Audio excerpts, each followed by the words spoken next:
Hey everyone, so for today's quick video, I'm going to be focusing on 5 simple steps you can follow to finish a portrait from start to finish without any complications. And if you're a beginner, you should totally follow this.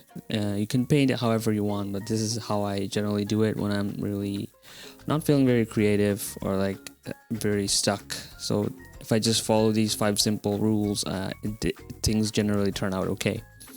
So number one thing you should be focusing on is the sketch layer, and this is very self-explanatory. You do the sketch on this layer, and this is going to stay on the top of all the layers.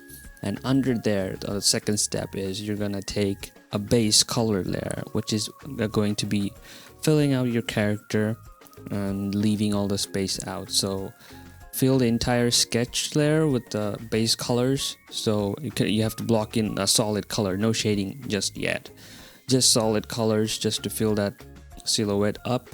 And after that you take another layer, which is the third part, and that will be a multiply layer. Now multiply layer over the base layer, what it does is it basically creates shadows. Anything you paint on the base color layer, above the base color layer, will be really darker. You can't go lighter. So that way it's like very easy to do shadows, and if you feel like they're too intense, you can always reduce the opacity of the layer on the slider on the right. So once you do that, you can easily do shadows. If you feel like this layer of shadows are intense enough, you can take another multiply layer and then intense the shadows where needed and then merge them back together. So that's the step 3. Step 4 would be the overlay layer for highlights. Now you can use regular normal layer for highlights as well. This is going to be on top of the multiply layer but under the sketch layer.